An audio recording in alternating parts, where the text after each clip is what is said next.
अच्छा, इसको install Discord को इंस्टॉल होने के बाद हमने सबसे पहले देखना है कि हमें कौन सी कमांड्स दी जाएं एक अच्छा सीन, एक अच्छा स्क्रीनशॉट क्रिएट करने के लिए। किन चीज़ों को सामने रखा जाए तो ये हमारे लिए कंटेंट देना आसान हो जाएगा।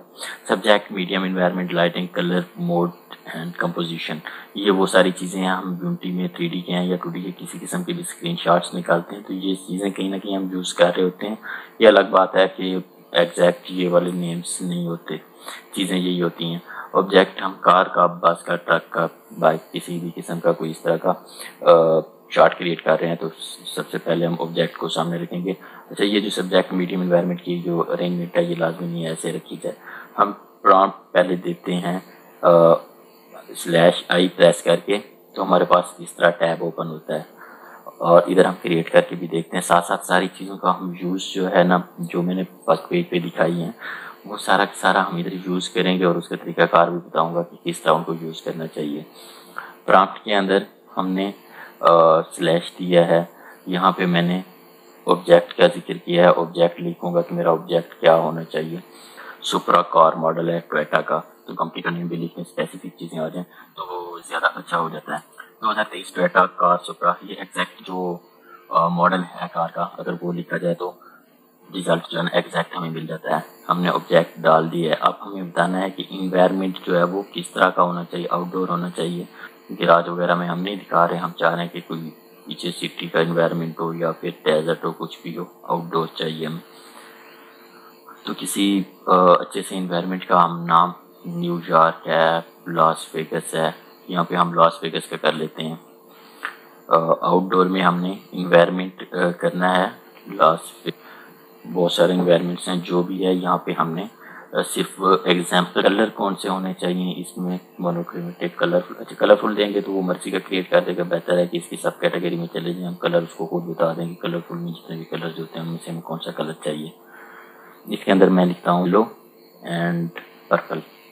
यस, ये बेहतर है कि कलरफुल अगर लिख देते, ये वाली कलरफुल कमांड दे देते, बहुत सारे वो कलर्स का मिक्सचर करके मर्जी का रिजल्ट दे देता। तो उससे बेहतर चीज़ ये है हमारे लिए कि हम उसको एग्जैक्ट कलर भी बता दें। आउटडोर है तो आउटडोर की लोकेशन, जो मैंने कहा था कि लोकेशन देना हमारे लिए लाजमी है, तो हम लोकेशन भी यहाँ पे लिखेंगे, देंगे, उसको बताएंगे कि ये गाड़ी कहाँ पे खड़ी होगी उसी इन्वायरमेंट के अंदर। तो पार्क्ड इन, अगर आप लोग को कोई नाम आता है उस सिटी के अंदर किसी ऑब्जर्वेटरी, ये मैं उसमें डालता हूँ, देखते हैं कि वहाँ उस जगह की लुक कैसी है। मैंने उधर दूसरे टैब पे सर्च किया है, वैसे मुझे जगह अच्छी लगी है लोकेशन, तो मैंने ये लोकेशन डाल दी है। कंपोजिशन में हमने देखना है portrait, headset, close up, wide angle भी होता है, तो हम वाइड एंगल के लिए करते हैं। हम अभी इसको क्लासीफाई नहीं कर रहे। मीडियम, इसमें ऑयल पेंट होता है, फोटो होता है, फोटो रियलिस्टिक होता है, पेंटिंग होती है, स्कल्पचर है, डूडल है, टेपेस्ट्री है, बहुत सारी ये मतलब फॉर्म्स हैं तो उसको उसकी लुक किस तरह की आनी चाहिए वो दिखाने के लिए ये चीज़ें।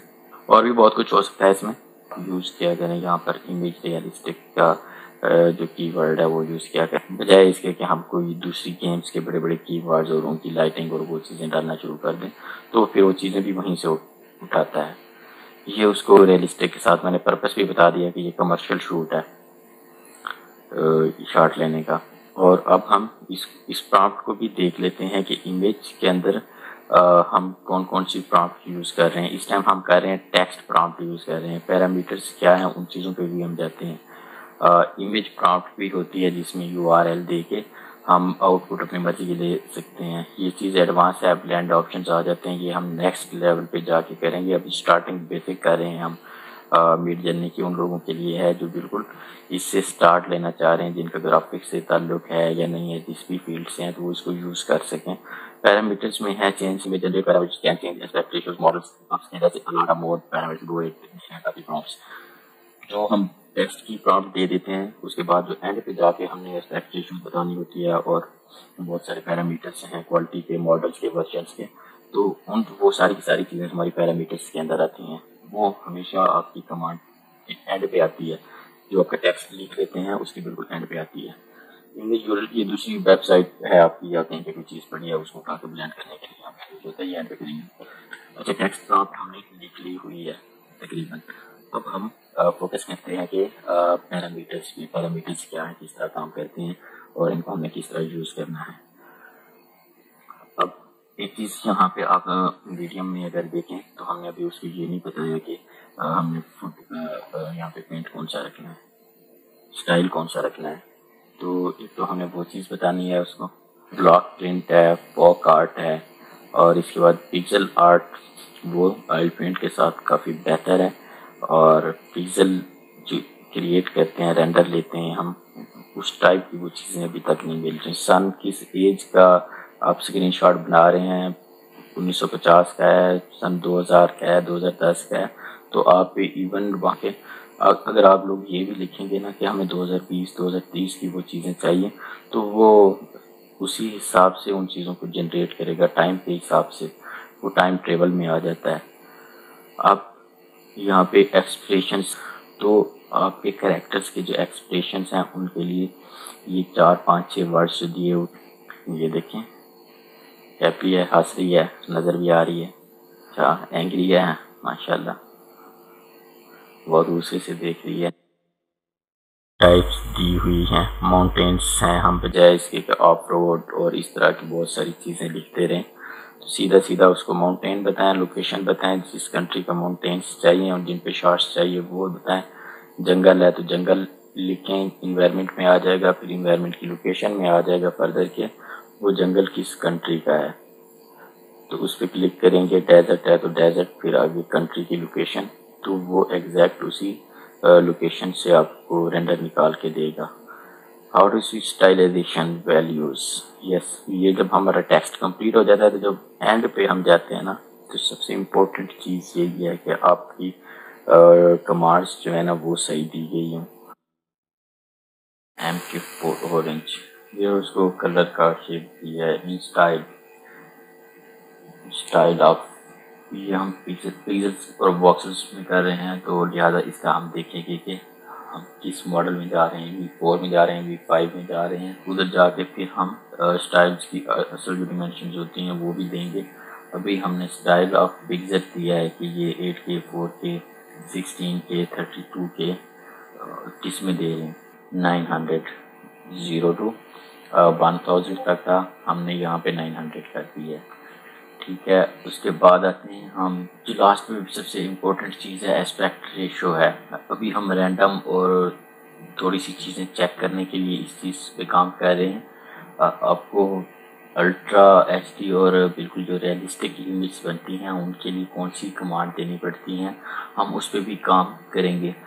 3:2 की रेशो देंगे, 3:2 की दे सकते हैं, 7:4 की भी दे सकते हैं। हाई क्वालिटी के लिए इतना बड़ा इश्यू नहीं है।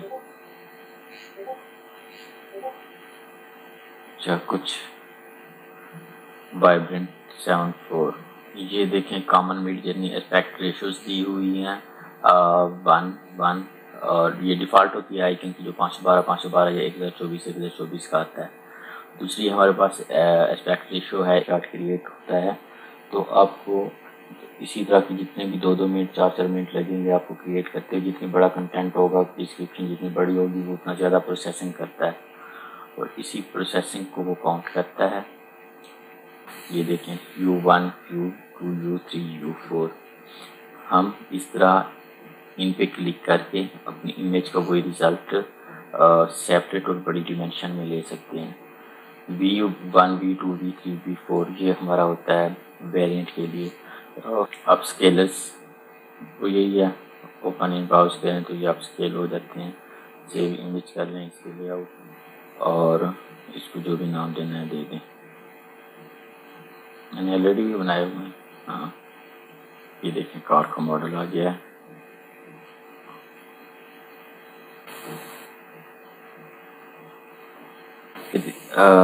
ज़रा इसको भी डाउनलोड करें और बाद में जिस टूल में भी आप इसको एडिट करना चाहें, इसका कलर, शार्पनेस, बैकग्राउंड सारा कुछ ठीक कर सकते हैं और दोबारा इसको मिड जर्नी में डाल के किसी और इमेज को भी साथ डाल के आप उसको ब्लेंड भी करवा सकते हैं, अच्छा रिजल्ट भी ले सकते हैं।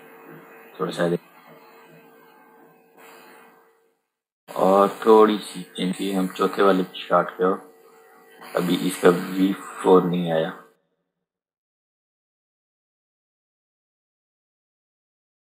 यहाँ पे थोड़ी सी कलर करेक्शन करते हैं हम इसको फोटोशॉप में, कोशिश करेंगे कस्टर से हम इसका ग्रेन खत्म करेंगे, क्लैरिटी थोड़ी सी बढ़ाएंगे, डिटेल्स को भी थोड़ा सा चेक कर लेते हैं। इससे क्वालिटी वैसे खराब होती है अगर आपका कैमरा फीचर अच्छा होता है फिर तो ये चीज़ें करते हैं, नहीं तो आराम से एक चीज़ को चेक करना होता है कि इसका क्या रिजल्ट इफेक्ट क्या होगा एंड पे जब हम इसको ओके करेंगे। तो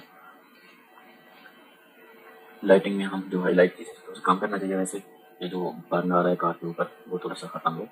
उसके अलावा डार्क जो आ रहा है कार के ऊपर वो भी ज़्यादा है, वो भी थोड़ा सा मैनेज होने वाला है, उसको थोड़ा सा ऊपर की तरफ ले जाते हैं, बढ़ा देते हैं ताकि जो डार्कनेस है थोड़ी सी शार्प से खत्म हो। लेकिन कार के जो शेड्स आपके रेड ऑरेंज में आ रहे हैं वो थोड़ी सी खत्म होती है, हम उसको येलो टोन में लेके जाना चाहते हैं। तो उसके लिए मैं ये वैल्यूज शेड आउट ताकि ये बस प्रॉपर येलो कलर होता है ना वो वाला शार्ट बने, ऑब्जेक्ट के ऊपर जो कलर है। शार्पनेस बनाएंगे, थोड़ी सी नॉइस रिडक्शन हम थोड़ी सी बढ़ा देते हैं और कलर नॉइस रिडक्शन भी हम थोड़ी सी बढ़ा देते हैं।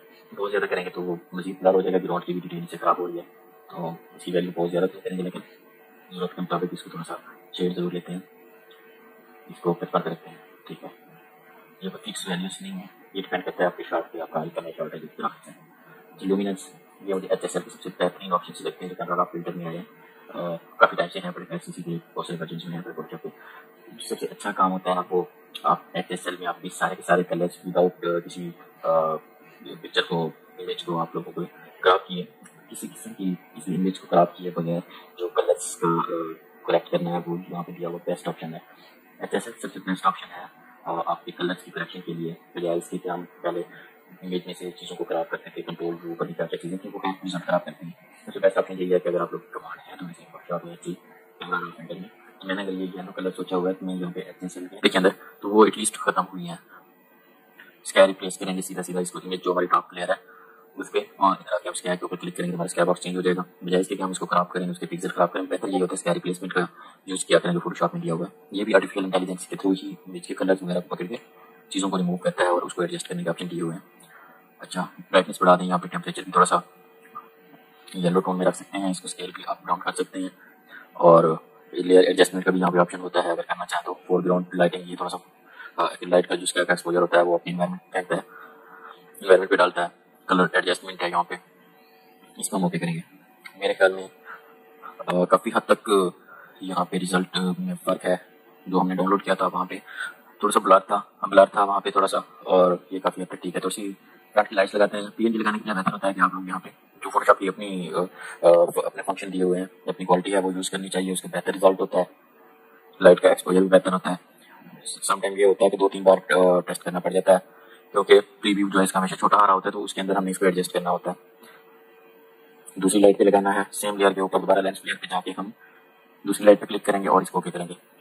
अब यहाँ पे अगर एक्स्ट्रा है तो इसकी ओपेसिटी को हम थोड़ा सा कंट्रोल करेंगे, कम करेंगे। जो लाइंस एक्स्ट्रा जा रही हैं जैसे बिल्डिंग के ऊपर इसके लेंस लेयर जा रहे हैं उनको हम रेस कर सकते हैं। अगर यहाँ इस तरह का रेस करने के बाद लेयर का डिफरेंस आ रहा हो तो इनको ब्लेंड करने के लिए बेहतर है कि ओपेसिटी कम करें और उसको रेस करना शुरू करें, आहिस्ता आहिस्ता ये चीज़ ठीक हो जाती है। इस चीज़ को भी हम एडजस्ट कर सकते हैं ब्लेंडिंग से। और इसके ऊपर अपनी वही लगाएं अपना टेक्स्ट, आपकी अगर रेसिंग की गेम है तो इसके ऊपर अपना टेक्स्ट लिखें और आपका ये कंप्लीट रेंडर है। हम थोड़ा सा डिजिटल आर्ट के लिए ऑयल पेंट पे जाते हैं, जो जर्नी के भी फीचर है वो भी ऑयल पेंट का अच्छा रिजल्ट देता है, वो चीज़ें हम फोटोशॉप के अंदर भी निकाल सकते हैं, लगा सकते हैं। हम थोड़ा सा यहाँ पे भी हम सीखने के लिए थोड़ा सा इसको रफ आइडिया लेने के लिए जो भी वैल्यूज आ रही हैं इसकी लगा के हम इसको टेस्ट करते हैं, ओके करते हैं। क्योंकि जब आप प्रॉपर की चीज़ निकाल रहे होते हैं, रेंडर कर रहे होते हैं, अपनी गेम का एसेट कर रहे होते हैं, तो उसको से बैठ के उस पर प्रॉपर आप एक एक मेन्यू के साथ काम करते हैं, एक एक चीज़ को देख के उसको। मैं यहाँ पे एक चीज़ को एडजस्ट करने बैठ जाऊँ तो मेरे 10-15 मिनट इसी पे निकल जाएंगे। सो मैं कोशिश करता हूँ कि आपको सिर्फ टूल को यूज़ करने की समझ आ जाए, बाकी चीज़ें बाद में हम कवर करेंगे। अनशार्पन किया है इसको ताकि एम्बिएंट की जो लाइट है वो थोड़ी सी बेहतर हो जाए, डेप्थ आ जाए हमारे शॉट के अंदर। और ये होता है आपकी यहाँ पे रॉक्स होती, माउंटेन्स होते, या फिर कुछ बहुत सारे ऑब्जेक्ट्स आपके इस तरह के होते हैं मेटल के, जिनके अंदर ये वाला आर्ट चाहिए होता है, तो वहाँ बहुत ज़्यादा इन चीज़ों को ब्लर या रेज नहीं करना पड़ता। यहाँ हम ब्लर करेंगे इसको थोड़ा सा ताकि ये जो क्लैरिटी के साथ इतने आर्ट बना हुआ है, स्टाइलाइज्ड किया हुआ है, इसको हम उसको मैनेज कर सकें। अब जिन चीज़ों पर नहीं चाहिए उन चीज़ों पे हम इसको रेज कर देंगे। ये भी हम परफेक्शन के साथ सुकून से बैठ के कर सकते हैं। मैं अगर परफेक्शन पे जाता हूँ तो ये है कि मेरे वीडियो जो है बहुत लंबी हो जाएगी, तो मैं इसको रफली कर रहा हूँ। आप इसको डिटेल में कर सकते हैं, अच्छा काम कर सकते हैं। इन निकाली हुई इमेजेस जो आपको एक दिन लगता है इसको रेंडर करने में, मिड जर्नी में 5 मिनट से निकल आते हैं। उसके बाद मैनेज करें अपने जो भी आपकी स्किल्स हैं, जिस टूल में भी स्किल्स हैं उसके अंदर बैठ के इसको मैनेज करें। इसकी डिटेल को आप ब्लैक कलर का फुल ब्रश लें और उसके बाद उसको सॉफ्ट लाइट पे रखें ब्लेंडिंग ऑप्शंस के अंदर, और छोटी लाइंस लगाएं जहाँ पे बनती हैं क्लैरिटी के लिए। इसको सॉफ्ट लाइट पे लाजमी करना है ताकि ये वाला ब्लैक कलर प्योरली जो है ना वहाँ पे नजर ना आए कि ये डिवीजन दी हुई है। तो इसको बहुत सारी चीज़ों में यूज़ किया जा सकता है। सपोज आप एम्बिएंट क्रिएट करना चाहते हैं तो ये ब्लैक लाइंस लगा के आप इसका ब्लर करें और सॉफ्ट लाइट पे तो ये आपका एम्बिएंट बन जाता है। रेडियस थोड़ा सा ब्लर का ज़्यादा रखना पड़ता है उसके लिए। हम इसमें भी करते हैं, एक डिटेल लेयर रखते हैं सॉफ्ट लाइट पे और दूसरी ब्लैक पे रख के नीचे थोड़ी सी डेप्थ क्रिएट करने की कोशिश करेंगे। इसमें भी जैसे पीछे बिल्डिंग है वहाँ पे हमारा जो स्टाइलाइज और अनशार्पन किया है हमने, उसकी वजह से विंडोज के अंदर आप देख रहे होंगे काफ़ी सारी डेप्थ आई है, डिटेल आई है। इसमें हम जो नीचे वाली लेयर है उसको हम ब्लर करके रेडियस बढ़ाएंगे और इसको नॉर्मल पे कर देंगे। देखा काफ़ी सारा उसमें एम्बिएंट ऐड हुआ है, इसको मजीद ब्लर करने की जरूरत है ताकि डार्कनेस ना ज़्यादा आए उस पर गाड़ी पे आपके ऑब्जेक्ट पे।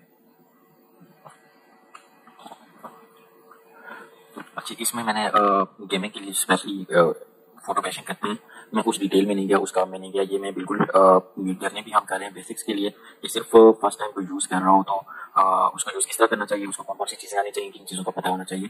हम अभी सिर्फ उन चीज़ों पर काम कर रहे हैं। ये कंप्लीट होता है इंशाल्लाह हम दोबारा से वीडियो पे आएंगे, इसका एक और लेक्चर बनाएंगे, इसकी एक और वीडियो बनाएंगे जिसके अंदर एडवांस प्रॉम्प्ट जो होती हैं वो। इसको सेव करें या आपको स्लैश इमेज प्रॉम्प्ट। ये वैसे काफ़ी सारी प्रॉम्प्ट दी हुई हैं, यहाँ पे हम इन पे भी काम करेंगे आगे जाके कि ये क्या काम करती हैं। ये भी जिस तरह इमेज प्रॉम्प्ट में बहुत सारे काम हो रहे हैं, दूसरी भी इसी तरह ही इम्पोर्टेंट है, उनके भी इसी तरह ही काम है। हम एक और रेंडर निकालते हैं कार का आरडी के लिए।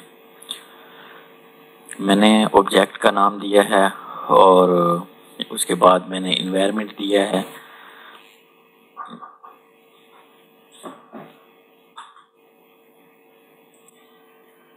रेट के हाई डिटेल्ड वह इसमें क्यों डाल दिया है हाई क्वालिटी का, चलें जिसमें वह गलत लिखा गया है हाई का जाने देते हैं। 8K हाई HIGH वाई आ गया गलती से, सॉरी गलती से आ गया भाई। Quality RTX ultra shaded ultra realistic. अच्छा, ये हम प्रॉम्प्ट लिख रहे हैं।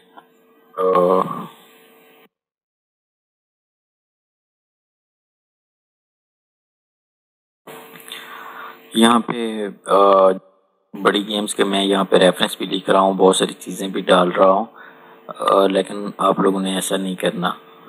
अगर आप अपनी गेम के लिए बना रहे हैं, शौक में बना रहे हैं, समझाने के लिए, सिखाने के लिए, अलग बात है कि इसमें कुछ भी लिखने कोई इशू नहीं है। लेकिन कोशिश करनी है कि अगर आप लोग कोई स्क्रीनशॉट बना रहे हैं या आइकन बना रहे हैं, उसको अपलोड भी करना है आप लोगों ने प्ले स्टोर के ऊपर, तो उसमें आप लोगों की कोशिश यही होनी चाहिए कि वहाँ पे आप लोग की उसके लिए कोशिश यही होनी चाहिए कि बड़ी गेम्स के स्टाइल्स, रेफरेंस, वो चीज़ें इसमें ना लिखें।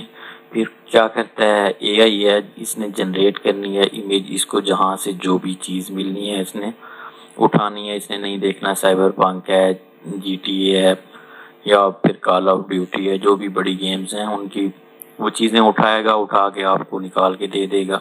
वही चीज़ें आप भी तो नेट से उठा के लिख के आप स्क्रीनशॉट आइकन बना सकते हैं, लेकिन वो कॉपीराइट होते हैं।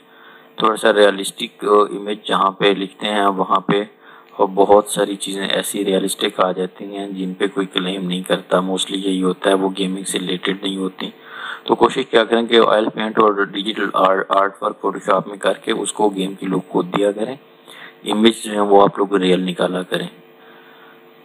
जो मॉडल्स होते हैं कार्स के हैं, बसेस के हैं, कैरेक्टर्स हैं, इस तरह की जो भी चीज़ें हैं रियलिस्टिक निकालने कोशिश करें। उन पे फिर अपना आर्ट वर्क करके उनको आप शक्ल दें थोड़ी सी कि ये गेमिंग की स्क्रीनशॉट है। U1 U2 U3 U4 इसको हमने पहले किया है। दोबारा से ये काम करने का मकसद सिर्फ यही है कि ये हमारे पास ना ये जो चीज़ें हैं 2 3 4 शॉट्स निकाल के हम रिपीट कर लें। ये प्रीव्यू है इसका, देखें बहुत ही अच्छी क्वालिटी का है। इसमें मर्जी के एनवायरनमेंट की फ़ोटो पेशिंग करें बैक पे। अच्छा, आप लोग अगर इन प्रॉम्प्ट को रेशो है, इसके स्टाइल हैं, इसके बहुत सारी चीज़ें जो याद करने वाली हैं एक अच्छे आर्टिस्ट के लिए लाजमी है।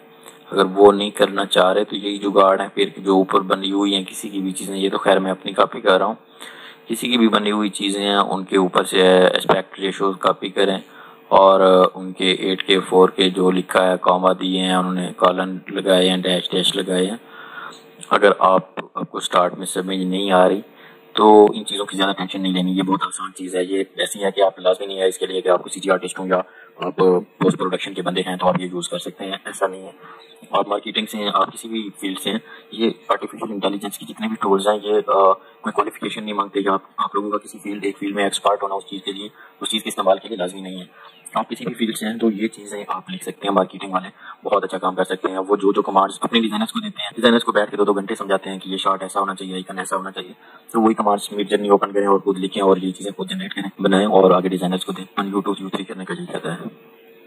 ये देखें, मैंने डोर्स ओपन का कहा है तो उसने डोर्स ओपन कर दिए और मैंने खैर लिखा था कि ड्राइवर भी साथ होना चाहिए। उस कमांड को मे भी थोड़ा सा वर्ड वो आगे पीछे लिखा हुआ था जिसको उसने इतनी अहमियत नहीं दी, नहीं कमांड को पकड़ा। एथिक शॉट, अच्छा कुछ कमांड्स ऐसी हैं सीधे सीधे वर्ड्स लिखते हैं तो बेहतरीन रिजल्ट मिल जाता है। उन चीज़ों के लिए लाजमी नहीं है कि आपको थ्योरी आती हो इन कलर्स की और इन चीज़ों की, तो वो सारी चीज़ें आपको वैसे जनरेट करके दे जो आपको चाहिए। तो समटाइम ऐसा भी होता है गूगल पे हम गलत स्पेलिंग के साथ भी कोई चीज़ लिखते हैं तो वो उसका रिजल्ट मिल जाता है।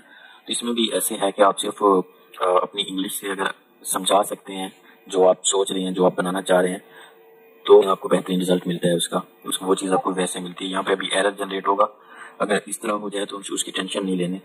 ये देखें, मैंने AR नहीं लिखा तो इसको कॉपी करना है। पहले कॉपी करके बहुत सारे लोग के पास ये जनरेट होता है एरर, तो इसलिए मैं ये खुद से जनरेट किया है एरर को ताकि आप लोगों को ये चीज़ क्लियर हो जाए। इसको कॉपी करें, ऊपर उसने आर्गुमेंट्स में क्लियर किया है कि एरर है क्या। तो 16:9 जो एस्पेक्ट रेशो दी हुई थी AR वहाँ पे नहीं लिखा मैंने, आगे वो डायरेक्ट वो डाल दिया है। मैंने उसको दोबारा कॉपी किया, इधर पेस्ट करूँगा और अब ये देखें ये रिजल्ट है। इसमें आप बहुत सारी कमांड्स और दे सकते हैं, बता सकते हैं, कंप्लीट सीन क्रिएट कर सकते हैं। आप कमांड दे के बता सकते हैं कि इसके लेफ्ट पे बंदे भाग रहे हैं, राइट पे बंदे भाग रहे हैं, उनके पास गन जो चीज़ आपके माइंड में चल रही है वो चीज़ उसको बताएं। यही है उसका काम है इस चीज़ को जनरेट करना, तो आपको जनरेट करके देगा। आगे आपके पास मॉडलर या डिजाइनर तो बैठा नहीं है कि उसमें वो कहेगा कि ये मुझसे नहीं बन सकता। तो इसमें ऐसा नहीं है, अच्छा बनाया बुरा बनाया जो चीज़ जहाँ से मिले आप लोग को मैनेज करके देगा। यही बहुत सारी चीज़ों में बहुत अच्छी है और इसको पॉजिटिव यूज़ करना चाहिए, इसको एक्सेप्ट करना चाहिए, इसको समझना चाहिए कि ये क्या चीज़ है। अदरवाइज मार्केटिंग वाले सब डिज़ाइनर्स की जो जॉब है ना आराम से रिप्लेस कर लेंगे इनको, क्योंकि मार्केटिंग वाले ही मार्केट के अंदर मोस्टली यही हो रहा है कि बताते हैं डिजाइनर्स के पास बैठ के कि कौन सी चीज़ बनानी है, किस तरह की बनानी है, कंपोजिशन किस तरह की रखनी है, कलर्स किस तरह के रखने हैं। अगर सारी चीज़ें उन्होंने आगे डिजाइनर को बतानी है तो वो यही चीज़ें मिड जर्नी को बताएंगे और ये रिजल्ट लेंगे। और कोशिश करें कि इस चीज़ को जो भी AI के टूल्स आ रहे हैं आपकी फील्ड से रेलिवेंट हैं तो इन पे गिरफ्त हासिल करें। कभी भी AI आप लोग को रिप्लेस नहीं कर सकती, लेकिन ये जरूर है कि एक अच्छी तरह से AI को यूज करने वाला बंदा आपको आराम से रिप्लेस कर सकता है। इसलिए खुद को इन चीजों के लिए रेडी करें, कोशिश करें कि इन चीजों पे गिरफ्त करें। ये देखें कॉल ऑफ ड्यूटी के हमने थोड़ी सी डिमेंशंस दी हैं, सिर्फ उसका सिनेरियो बताया है। कॉल ऑफ ड्यूटी का मैं सीन क्रिएट करना चाह रहा हूँ, उसके लिए मैंने कोई एक्स्ट्रा चीजें नहीं लिखी, उसको आगे गेम का मैंने मेंशन किया है तो नाम पूरा लिखा है तो एग्जैक्ट फिर उसने वो चीज़ें भी जनरेट करके दी है। और ये वाली सारी गन्स है या कलेक्टर है सीधा सीधा उसने कॉल ऑफ ड्यूटी से उठा के लगा के दे दिया। तो बेहतर है कि गेमिंग के लिए किसी गेम का नाम नहीं लिखना कि हम ये गेम जनरेट करना चाह रहे हैं, या तो फिर आपके पास इस तरह के डिजाइनर्स बैठे हों जो इनके कॉपीराइट के इश्यूज को ख़त्म कर सकें, टोटल इस तरह का काम कर सकें कि जिससे कॉपीराइट जो इश्यूज हैं वो ख़त्म हो जाए। नहीं तो दूसरा ऑप्शन ये होता है कि आप ऐसा कंटेंट जनरेट ना करें जो दूसरों के काम से मिलता जुलता हो। हम इस कमांड में कोशिश करते हैं कि एक सोल्जर को जिसने स्नाइपर पकड़ी हुई है उसको कहते हैं कि वो एक्सप्रेशन उसके चेक करते हैं कि जो चीज़ हम इधर लिखे उस वर्ड का उसके एक्सप्रेशन का क्या रिजल्ट आता है उसको चेक करने के लिए। लाफिंग लाउडली, बदतमीजी से हंस रहा, holding gun, laughing loudly, a gun, holding a sniper rifle, hit a bright and sunny beach. Outer space, muscular, body builder, थोड़ा सा उसका बताना है कि उसकी बॉडी किस तरह होनी चाहिए और उसके आसपास जो एक्सप्लोजन का काम है ना वो किस तरह होना चाहिए। अच्छा, इसके अंदर हम एक और कमांड जो मैंने लिखनी है, एक चार्ट बनाना है कि बहुत सारी गेम्स का मैं यहाँ पे नाम लिख देता हूँ और देखता हूँ कि वो बहुत सारी गेम्स के कलर, थीम और कैरेक्टर जो भी ऑब्जेक्ट्स को पकड़ता है, उनके इन्वायरमेंट को, उनकी थीम को, गाड़ियाँ, तो वो किस तरह शॉट जो है ना वो जनरेट करके देता है। ये उसको सिर्फ सेंस दे रहे हैं कि हमें किस लेवल तक स्क्रीन शॉट और किस क्वालिटी की चाहिए। हम सिंपल अगर यही लिखते कि laughing loudly, holding a gun, holding a sniper rifle, और साथ उसको ये भी बता देते हैं कि कलर कौन सा, एनवायरमेंट कौन सा, हमें भी इतना अच्छा रिजल्ट ना दे, हम उसको बता देते हैं, रेफरेंस दे देते हैं कि हम बड़ी गेम को कॉपी करने लगे हैं, कि बड़ी चीज़ है, जैसे कॉल ऑफ ड्यूटी है और यहाँ पे आपके एपिक्स लेजेंड्स है, स्टार वॉर्स। तो इस तरह के स्टाइल हैं उनके, फोर्टनाइट का स्टाइल है, तो उनके अपने ग्राफिक्स हैं, उनका अपना स्टाइल है। जब वो स्टाइल यहाँ मेंशन कर देते हैं, बता देते हैं, तो मोस्टली यही होता है कि स्क्रीन शॉट वो जनरेट करता है थोड़ा सा अच्छी क्वालिटी का होता है, प्लस उसके अंदर वही कलर्स होते हैं, वही चीज़ें होती हैं जो बड़ी गेम्स में होती हैं। अब मैंने यहाँ पे इतने कलर्स और वो चीज़ें नहीं लिखी बैकग्राउंड में, ये दिखाओ ये दिखाओ, सिर्फ गेम्स का रेफरेंस दिया है उसको, तो उसने खुद से जनरेट कर दिया है कि किस तरह की वो गेम्स हैं, उनके कलर थीम क्या है, वो कॉपी किए हैं उसने। और यहाँ पे अच्छा, मैंने मेरे माइंड में एक अभी सीन चल रहा है, लास्ट ऑफ अस की एक स्क्रीनशॉट है, मैंने वो देखा है, तो मैं कोशिश करता हूँ कि वो चीज़ें इधर लिखूँ और मुझे उस तरह का रिजल्ट मिले जो मैं अभी सोच रहा हूँ, मेरे माइंड में चल रहा है। तो इसमें मैं प्रॉपर उन चीज़ों पे नहीं जाता जो मैं स्टार्ट में बता रहा था कि इन्वायरमेंट, आउटडोर लोकेशन, कलर, वो कहीं ना कहीं यूज़ हो रहे हैं, लेकिन मैं प्रॉपर उन चीज़ों को फॉलो नहीं कर रहा। मेरे माइंड में जो चीज़ आ रही है मैं वो इधर लिख रहा हूँ, इसलिए वो चीज़ जनरेट हो जाएगी, वो इमेज जनरेट हो जाएगी, लेकिन इस चीज़ की कोई गारंटी नहीं है कि हमारी इमेज का जो रिजल्ट है वो 100% होगा, वो नहीं निकल सकता। अगर आप इंग्लिश से इमेज जनरेट करवा लेते हैं, टेक्स्ट टू इमेज कर लेते हैं, इमेज जनरेट हो जाती है आसानी से। लेकिन अगर आप लोगों ने वो चीज़ें फॉलो नहीं की जो मैं स्टार्ट में भी बता रहा था कि हमारा मीडियम क्या होना चाहिए, फॉर्मेट क्या होना चाहिए, स्टाइल क्या होना चाहिए, लाइटिंग कौन सी, आउटडोर, इंडोर, फिर कलरफुल में क्या चीज़ें आती हैं, वाइब्रेंट है, मोनोक्रोमेटिक है, तो वो सारी चीज़ें अगर हम यहाँ पे माइंड में रख के वो वाली कमांड नहीं देते तो हमें एग्जैक्ट वो वाला रिजल्ट नहीं मिलेगा जो हम ले सकते हैं। ये ज़रूर है कि जो चीज़ हम माइंड में रख के बैठे हैं वो इमेज क्रिएट हो जाएगी, लेकिन वो वाली चीज़ क्रिएट नहीं होगी।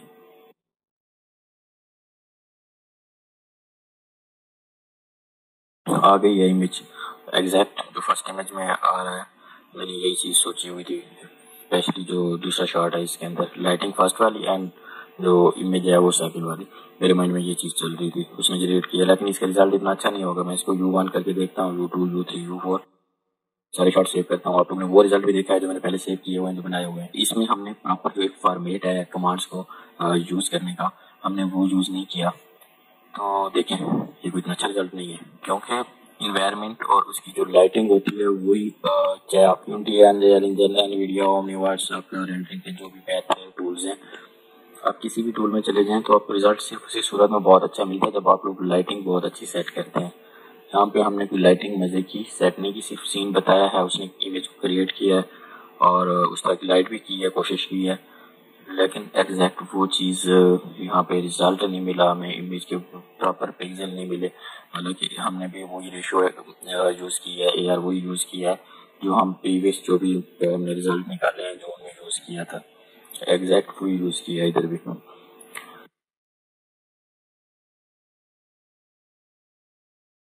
इससे पहले हमने जितने भी प्रॉम्प्ट्स किए हैं वो थी टेक्स्ट टू इमेज। अब हम थोड़ा सा देखते हैं कि टू इमेज को, दो इमेज हूँ आपके पास, उनको ब्लेंड किस तरह किया जा सकता है। हम सबसे पहले तो सेव करेंगे /B ब्लेंड की, जैसे ही इस पर क्लिक करेंगे ऑप्शन आ रहा है आपके पास इमेज 1, इमेज 2। मैं इमेज 2 पहले ड्रैग करता हूँ, इसमें रखता हूँ मैं बाटा का जो घर उठाया है एक मैंने, इसको मैं चाह रहा हूँ कि ये हेलीकॉप्टर बन जाए, ऊपर विंग लग जाए, नीचे टायर बन जाए। मैं इमेज 2 उठाता हूँ और जो भी हमने डाउनलोड की है मैं दूसरा इमेज इसमें डाल देता हूँ। डायमेंशंस किस तरह देते हैं और नेक्स्ट और भी 3 से 4 इमेज जो है ब्लेंड के लिए हम डाल सकते हैं, हमारे पास ऑप्शन है, वो किस तरह हम कर सकते हैं नेक्स्ट में हम वो भी करेंगे। ये वाली इमेज जनरेट की है, हाँ काफ़ी हद तक इसको मैनेज किया है, वही शेप भी दी है जो घर की जो थी, और उसके ऊपर विंग लगाए हैं, इधर भी अच्छे तरीके से लगाए हुए हैं, इसका ग्लास, उसके अंदर रिफ्लेक्शन, एक एक चीज़ जो है ना उसने बड़ी अच्छे तरीके से की है। एंड तो ये भी अच्छा है, मुझे मैं 4 वेरिएंट लेता हूँ इसका। यहाँ से भी कर सकते हैं आप लोग, सेव इमेज करता हूँ, इस हेली को मैं एडजस्ट करूँ इस इन्वायरमेंट के अंदर। अब वो इन्वायरमेंट करता हूँ मैं, ओपन किया है इसको और मैंने सिंपल एंटर कर दिया।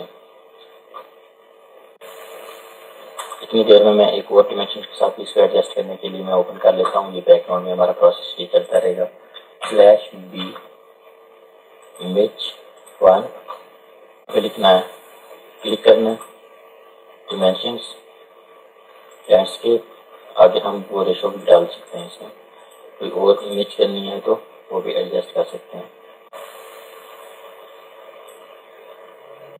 और जो शूज उसको मैंने दिए थे, जो अगर मैंने दिए थे, थोड़ा सा उससे हेली से वो चेंज हुआ है, लेकिन उस कलर थीम को उसने कॉपी करने की कोशिश की है और मुझे एक और हेली बना के प्लेयर